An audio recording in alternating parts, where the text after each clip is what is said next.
Okay, so I've set up a small station here because I'm planning on just absolutely falling apart in the next 45 seconds. So it's going to be very difficult to follow some great words, and specifically those of the Reverend Dr. Reginald Mallet. You don't follow those words. But if I could take a few minutes, I'd like to start out by kind of with a couple of points that maybe frame, why and how this day is so special to me. So Carrie is my only sister, my one sibling, and I, as you can probably tell, am kind of experiencing some of the gravity that comes with the fact that such an incredible person, somebody I'm so close to, is getting married. Second point, this is something that my cousin Leslie brilliantly pointed out, is that Carrie is the youngest in our generation. And the fact that she's now married signifies something of a paradigm shift for our entire family. I think that we can make no mistake about it.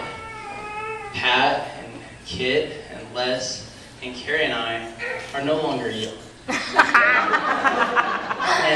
I find this sad, and also I think the laughter, it's kind of like, it's heart-wrenchingly beautiful. So on to some thoughts on why Carrie and Dan will enjoy a happy marriage.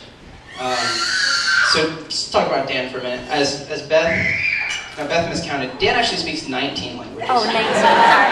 He's getting his PhD from an Ivy League institution in astrophysics. It's just not even fair. Well, fair. But although he has this incredible intellect, when we first met, he let me beat him in chess with a smile on his face. And although that trend hasn't exactly continued, it speaks to this overlap between Dan's extraordinary intelligence and a level of humility and social skills that you're pretty much never going to find in somebody who's that smart. Dan's kind of like, okay, this is the perfect guy for Carrie quality. Yeah, you know what I'm talking about. Lies in his ability to employ this combination of intelligence and humanity. And he can be such an incredible partner. And he can also sometimes diffuse the bomb of intensity that is Carrie Tamayo.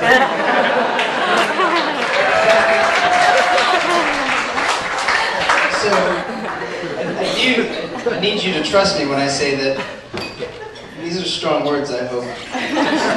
Dan is the only man that I have ever met or could imagine meeting that I want to be married to my sister.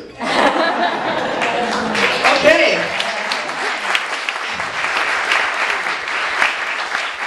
So, on to Carrie. Carrie's a little simpler. Let's be honest, she's just one of the best human beings on the face of this planet. Morals, wit, ethics, humor, compassion, empathy, and that emblematic Carrie Tamayo drive and focus. She's just extraordinary. I'm obviously kind of proud of her.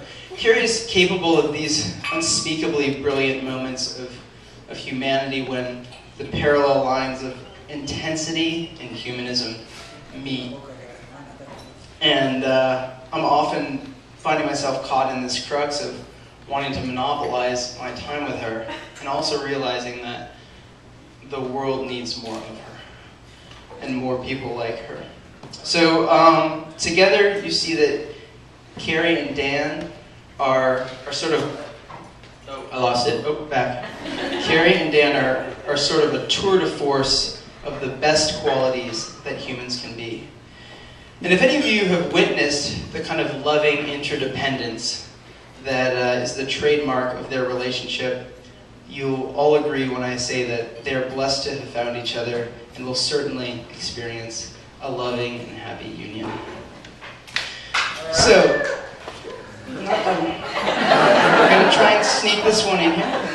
This is a bit of advice, and marriage advice. And this is from somebody who ostensibly doesn't really know anything about marriage. Certainly not weddings. So marriage is a democracy, and in it you need to be a Democrat. And Bob Hughes. Bob Hughes. You know, what I mean by this is you need to, I'm speaking to you guys, you need to hold on to the ability to question and to risk and to redefine your identity pretty much on a continual basis. And it's insanely difficult. It's increasingly so as you get older. But if you can, I hope you can continue to vacillate between continuously questioning your identity for the sake of your marriage, and then holding each other as closely as the most precious cargo in the universe. And that's why we're all here. And so, with that, I have my best wishes to you and Dan and to your future. And I just want you to please share as much as possible of it with me. So, without further ado, to the bride and groom.